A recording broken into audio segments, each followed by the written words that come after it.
Selamat datang di segmen analisa. Lagi dan lagi kita dikejutkan dengan kasus pembunuhan yang terjadi di Kampung Parebujaya, Desa Kadubelang, Kecamatan Mekarjaya, Kabupaten Pandeglang, Banten. Yang paling mengejutkan adalah pelakunya ini masih pelajar SMA, usianya 18 tahun, dan alasannya dia ini tega menghabisi seorang perempuan yang memiliki anak 3, itu karena dia membutuhkan uang sekitar Rp300.000 untuk ngebayar uang yang dipakai oleh dia, uangnya itu milik kakaknya. Ini semakin ngebuat kita itu semakin sadar bahwa ternyata untuk seseorang tega melakukan hal yang sekonyol ini atau sekeji ini, itu nggak harus karena motif yang benar-benar masuk akal. Motif yang sesimpel ini pun ternyata bisa menjadi alasan yang sangat kuat. Syahril atau Ateng ini pelajar kelas 3 SMA, hari Sabtu kemarin tanggal 10 Februari 2024, ini sudah sengaja mengawasi rumah yang juga ada warungnya di kawasan Kadubelang, Kecamatan Mekarjaya tersebut. Dia 5 menit mengawasi rumah tersebut, dan pada saat korban yang bernama Siva atau Siti Fatima usia 25 tahun itu masuk ke dalam rumahnya, si pelaku Syahril atau Ateng ini langsung masuk ke dalam rumah tersebut, langsung menghujamkan, ada 4 kali tusukan ke bagian tubuh dari Siva. Makanya gak heran pada saat penyidik datang ke lokasi TKP, itu gila, semuanya noda merah itu ada di sekujur tubuh, bahkan juga banyak di area rumah tersebut. Menurut keterangan dari AKP Ziaul Arham, Kasat Reskrim Polres Pandeglang, tersangka ini langsung bisa ditangkap di malam harinya di Kota Serang pada saat dia akan kembali pada malam harinya. Dan motifnya ternyata setelah digali lebih dalam, ini hanya karena dia itu ngerasa ketakutan sama kakaknya. Dia memakai uang kakaknya sekitar Rp300.000. Dari peristiwa pembunuhan tersebut, kan dia pada saat menusuk tersebut, itu dilakukan dalam waktu yang sangat singkat. Dia bilang nggak nyampe 2 menit. Nggak nyampe 2 menit, nusuk, langsung ngambil 200.000 plus juga dengan handphone dari miliknya korban. Nah, setelah itu dia keluar dan uangnya tersebut, ya ampun, hanya 300.000 untuk kakaknya. Ini salah satu hal yang ngebuat kita heran ya dengan masyarakat. Kenapa sih hanya demi uang kecil seperti itu aja tega melakukan hal seperti ini? Nah, ini salah satu ya terjadi di mana-mana sih. Ternyata ekonomi setiap orang itu relatif ya. Mungkin 200.000, 300.000 bagi sebagian orang-orang menengah di Indonesia itu adalah uang kecil. Mungkin uang sekali ngopi. Tapi bagi masyarakat di kelas bawah, uang 300.000 tuh uang yang luar biasa gede banget.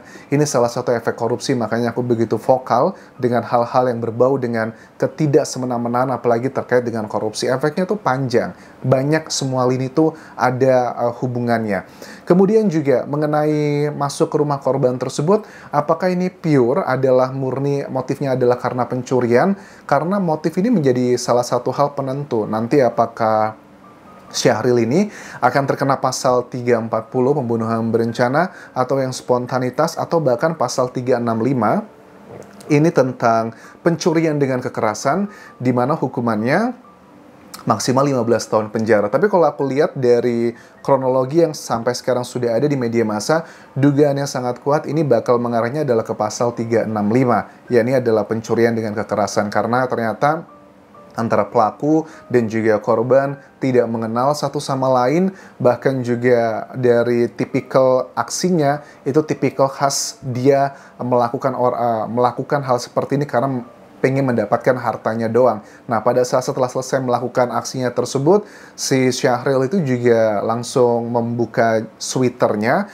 karena sweaternya itu kan penuh dengan noda merah. Kalian bayangkan aja, kalau kita motong ayam aja, itu kan muncrat kemana-mana noda merahnya. Apalagi manusia yang dibegitukan, tubuhnya lebih besar, ayam yang nggak nyampe 1 kilo aja bisa kemana-mana cipratannya, apalagi manusia yang beratnya 50 atau 60 kilogram, itu pasti akan kemana-mana. Hancur hati orang tua dari Syahril dan juga Ateng, kakaknya juga pasti ngerasa bersalah banget, kenapa adiknya bisa senekat ini. Bahkan pada saat Syahril atau Ateng ini ditangkap oleh polisi, dia kan lagi kelihatan banget ya kakinya itu agak pincang. Aku yakin itu mungkin polisi sudah melakukan tembakan untuk Syahril ataupun Ateng karena dugaannya mungkin dia mau melarikan diri.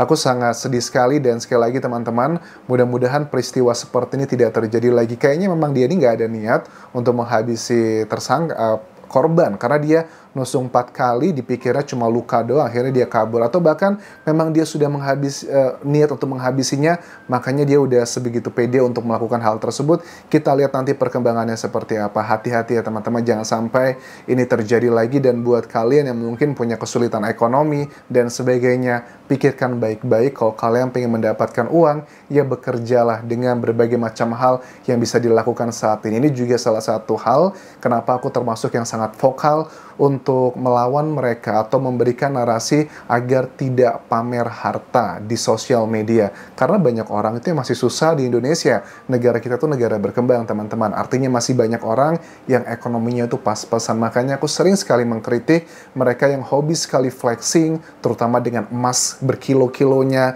yang dipakai di sosial media. Walaupun ada yang bilang, itu kan sebagai motivasi, Anjas. Yakin motivasi dengan cara seperti itu. Mungkin aja ada hanya untuk 10%.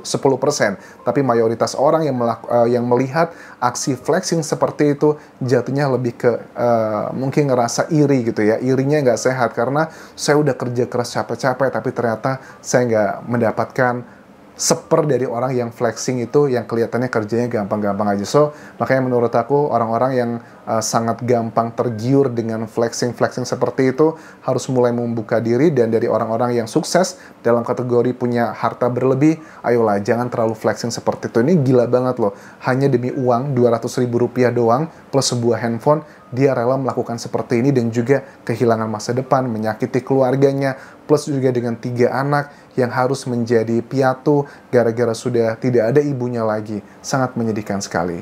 Terima kasih sudah menonton. Sampai ketemu lagi di video berikutnya. Tinggalkan like dan juga komen. Subscribe channel YouTube ini, follow Instagram, Facebook, dan juga akun TikTokku di Anjas Asmara. Sampai jumpa.